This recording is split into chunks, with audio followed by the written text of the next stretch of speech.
Children, today you will learn about elements. What is an element? There are millions of substances in this world, but all these substances are made up of a limited number of basic substances. These basic substances are called the elements. The air that you breathe. What does this air consist of? The air consists of oxygen, nitrogen, carbon dioxide, water vapor, and some inert gases. Now, what is this oxygen and nitrogen? These are some basic substances and these are elements. But carbon dioxide, water vapor, they are all compounds because carbon dioxide is made up of two basic elements, that is carbon and oxygen, whereas water vapor also consists of two basic elements, that is hydrogen and oxygen. So let us study about these elements. An element is a pure substance which is made up of only one kind of atoms. That is, an element has only one kind of atoms.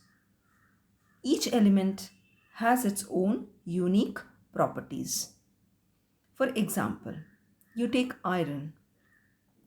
Iron is an element. This iron is made up of only one kind of atoms, that is the iron atoms. And iron has a specific set of properties. That is, it is very hard. It has a high melting point, normal temperature, it is in a solid state, and it is black in color. You take another element along with iron. You take gold. Gold is also a solid, but it has a different color. It is yellowish in color. It has a different set of properties. So, the properties of iron or the properties of gold, or if you take any gases like oxygen, so these are all elements and they have their own set of properties which are unique to these elements. Now, on the basis of these properties, elements can be classified as metals, nonmetals, metalloids, and noble gases. So far, the scientists have discovered 118 elements.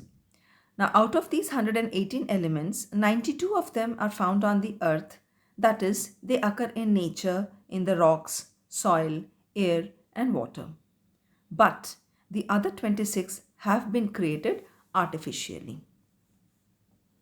So let us study about these metals now. Most of the elements known to us are metals. See the examples which are given over here. Here Al is aluminium, Fe is iron, Ca is calcium, Na is sodium, K is potassium, Mg is magnesium, Au is gold, and Pt is platinum. So children, here you see different types of metals. Now, most of these metals you can see around. You can see aluminium around you. You can find iron around you. Even you can find calcium, the chalk that we use to write. It has calcium in it. You can see gold. But there are certain exceptions. So let us know about the properties of these metals. As you can see from here that most of the metals, they are shiny. This is one of the properties of the metals. That is, metals are usually shiny. They have luster. That is, they are shiny and they are hard. But there has to be an exception everywhere. So here you see sodium. Sodium is a soft metal because you can cut this metal. It is very soft. It is not so hard as iron or calcium or gold or magnesium. So sodium is an exception because it is a soft metal. Now all these metals are solid. As you can see from here that most of these metals are solid. But see the example over here. This is mercury. Mercury is liquid in normal temperature. It is a metal, but it is liquid in normal temperature. So, most of the solids are, most of the elements are, metals are solids. But mercury is a liquid metal. Now, you have seen the copper wires. How are these copper wires made? It is made from copper metal. But how are they made? Now, all metals, they have a certain property. That is, these metals are ductile in nature.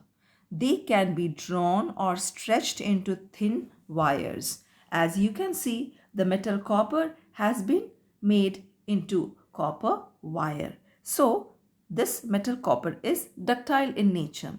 Similarly, you can get iron wires or thin gold wires or thin aluminium wires. So, certain metals, they have this property.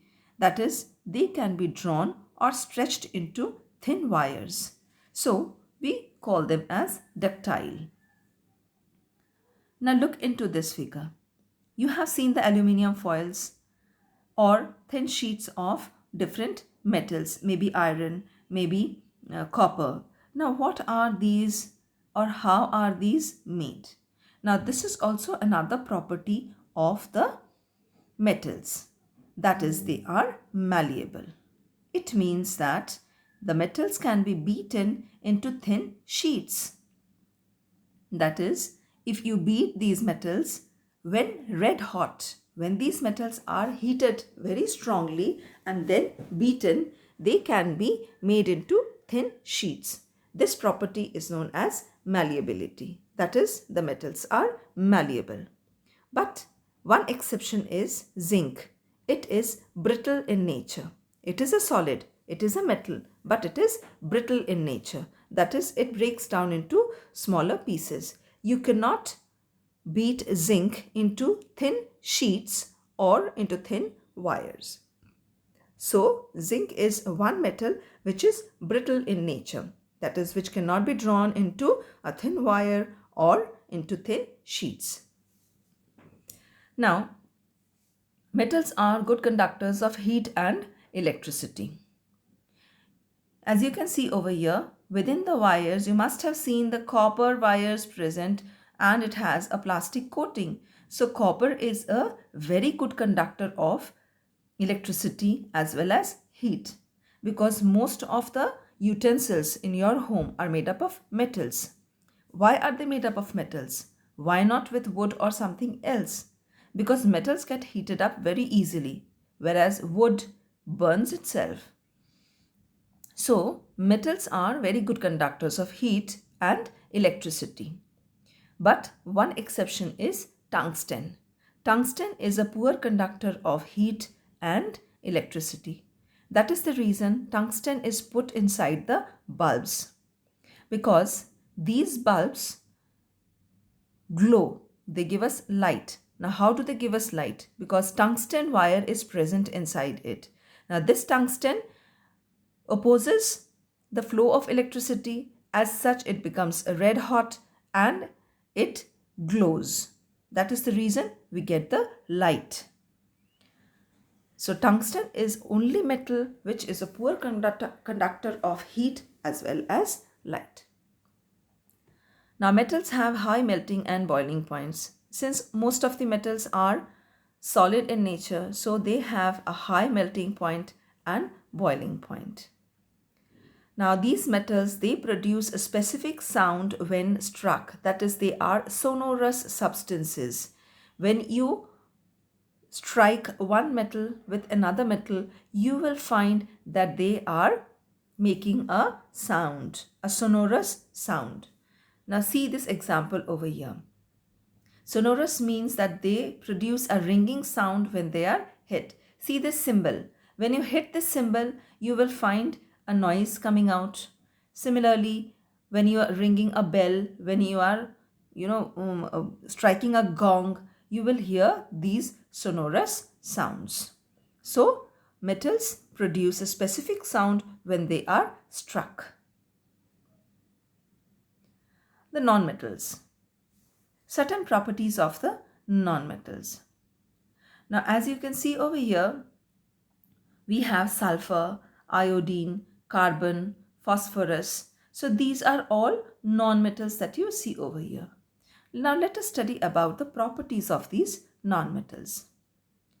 These elements, they have a dull surface. That is, they do not shine. Unlike the metals are very shiny, but nonmetals are not at all shiny. As you can see, sulfur or phosphorus or carbon, they are not at all shiny. They do not give shine as like that of the metals. But iodine and carbon in the form of graphite and diamond, they are shiny in nature. You can see the crystals of iodine over here. They are shiny in nature, as well as graphite and diamond. They are forms of carbon. Graphite also is shiny, whereas the diamond is also shiny. Now the lead of the pencil that you have is made up of graphite. You can understand that it gives a black mark when you are writing with it. And it has a shine. So graphite shines, and the diamond, which is a form of carbon, it also shines. Now the nonmetals are less in number as compared to the metals. That is, the number of metals are more than the nonmetals. Now nonmetals are either soft solids or gases. Soft solids like sulfur, as you can see over here, or the phosphorus or iodine, these are all soft solids. They are not very hard. Even carbon also, in the form of coal. If you strike it once, it will break. That is, they are brittle. They are not very hard. And some gases like oxygen, nitrogen, hydrogen, chlorine, these are all examples of nonmetals, but they are gaseous in nature. Now consider this. This is bromine. Now bromine is the only nonmetal which is liquid in nature. That is, bromine is the only nonmetal which is liquid in nature. Nonmetals do not have the property, that is, you cannot draw them into thin wires or beaten into thin sheets. That is, neither they are ductile nor they are malleable. Now most of these nonmetals are brittle in nature, as I told you, like carbon. If you strike it, it will break into smaller pieces, even sulfur or iodine or phosphorus also. Now nonmetals are very bad conductors of heat and electricity. That is, they cannot conduct electricity or they cannot conduct heat. But carbon as graphite is the only exception, because graphite is a very good conductor of electricity.